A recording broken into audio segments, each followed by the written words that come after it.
If you're ambitious and exhausted, here's what I want you to walk away from in this video. There is a more intelligent and effortless way to achieve. It's not a hack, it's not a mindset tip. It's a shift in perspective that is so fundamental that you will change how you approach your goals after this video. We just were never taught it. In fact, we were taught the opposite, that more force equals more success. But we'll see soon that that is not how life works. Let's begin. In my undergrad days, my dream job was Bain & Company. Top-tier management consulting. That was a goal. I was locked in, head down, networking relentlessly, prepping cases every single day, doing what I thought I should be doing, and everything the right way. And when things didn't go to plan, I just pushed harder, right? More hours, more pressure, more force. I have to get it. Because that's the logic we're taught. If something is slipping, you need to grip harder. I didn't land an interview. So I went to graduate school, another attempt at the same door, but it turns out Bain was not accepting master's students at the time. I got into Deloitte Consulting, which was genuinely a great outcome, but Bain had always been the one. I had pushed as hard as I knew how to, and when it didn't happen, I really didn't know what else to do. So I sort of let it go. Not dramatically, but I just stopped gripping. And here's where it gets really interesting. Fast forward to 2015, a couple of years after that. I'm moving from the US to India to marry my college love with no job lined up. No real plan in place either. I was job hunting in a completely new market with really no expectations of what to expect. And I came across a listing on this vague website that I've never heard of. It said something like top-tier consulting. It even had no name. Logically, it made no sense to apply, and I almost scrolled past it, but something in me was curious. And so I thought, let's just apply and see what happens. It was Bain & Company, and it was the first time in its history it had ever accepted an applicant outside its traditional recruiting pipeline in India. That is how I got in. An unlikely website, a random job description, and an even more random nudge to try. A door that never existed before. I couldn't have even planned for this even if I tried to. Same Sachi, same dream, same goal, but this version of me was not gripping the outcome. She was curious, she was playful, she was exploring.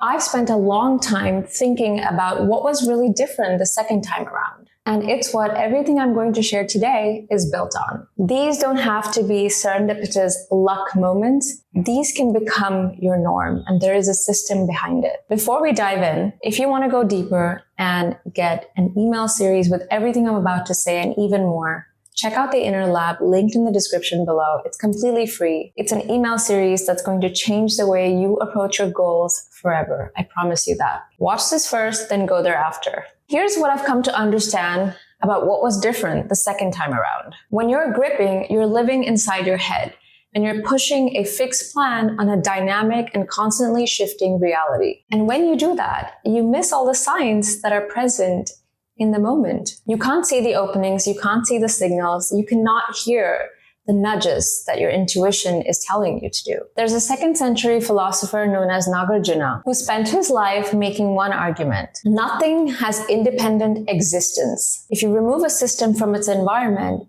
you have nothing left. The system cannot exist without its environment, without its relationships, without its conditions. Dr. Carlo Rovelli, which is one of my favorite authors, talks about how reality is a web of interactions. No system exists in isolation. And when I say system, I even mean us as organisms, as humans. So that means you are not a standalone unit trying to impose a fixed plan into reality. You are a sub-process in the ginormous process that is this universe. You are part of the system. And if you try to operate alone, and a part that tries to operate by itself lives in an exhausting illusion. That is why we feel psychological suffering the way we do. The stress, the anxiety, the overthinking that won't quit, that's not weakness. That's friction, because it knows you're never going to win this fight. Because reality does not negotiate with your agenda fixed in your mind. So if you can't use a fixed plan in your mind, what do you use instead? I want to be precise about something here because this gets misread frequently. Being open is not the same as being passive. The goal doesn't change, but how you move toward it and your attitude towards it changes. When you're open, your mind is still enough to notice. You can follow the pull of your curiosity, your intuition, into nudges that you would normally dismiss on autopilot. You can take action that's in front of you without being consumed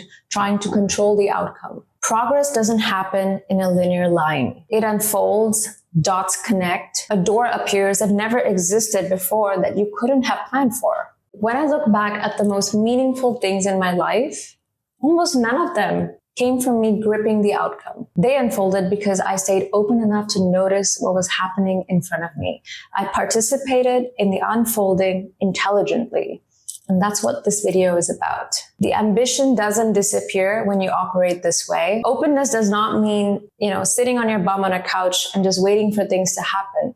It means you participate with the unfolding of reality in an intelligent and a more intuitive, effortless way. And it is effortless because your mind is not exhausting you, convincing you otherwise. This is exactly what the Inner Lab was built on. It's a free 8-week email series built on one idea, that there is a more intelligent, more joyful, more effortless way to achieve your same big goals. One that feels playful, effortless, and alive. And it is more effective than using brute force, which is what we're tuned to do. We just were never taught that. So every week, I talk about a shift in perspective, and I share with you an experiment that you can follow along on one of your goals and build proof little by little that this new way of operating actually works. Try it out. The link is in the description. So now back to this. Here's what I want you to do right now. Think of a time when things fell into place without you forcing them. Maybe think through your luckiest moments when things just happen out of the blue. How did they actually happen? How did they unfold? Go back to that scene and actually imagine yourself there. And notice, were you gripping the outcome? Were you stressed, overthinking, and anxious out of your mind? Or were you playful and relaxed and open, noticing the doors opening around you? Don't rush to an answer, sit with it, and maybe journal about it, because this can actually become the norm. Because here's what I know. You already have the proof that it works. It's happened to all of us. You just haven't looked at it closely enough yet. If you're still here, thank you for watching and following along. Next week, we go one level deeper. If gripping doesn't work, then what does? How do you actually balance having goals and making plans while staying open and receptive to what's happening around us? That's exactly what we're going to get into. So hit subscribe if you haven't already so you don't miss it. And again, if you want to follow along all of this in a sequential, powerful way, join the Inner Lab below. It's completely free. It's an email series I've put together that talks about all of this and offers you small experiments that you can actually try on your real goals and build proof for yourself that this new way to operate and achieve actually works. It's a more intelligent way to achieve and one that will leave you exuberated, not exhausted. So check out the link in the description below. Here's to achieving with joy, peace, and alignment, not brute force, stress, or anxiety. And before you go, think of a goal you're currently working on that feels exhausting and drop it in the comments below. I read every single one. Thank you for watching, and I'll see you next week.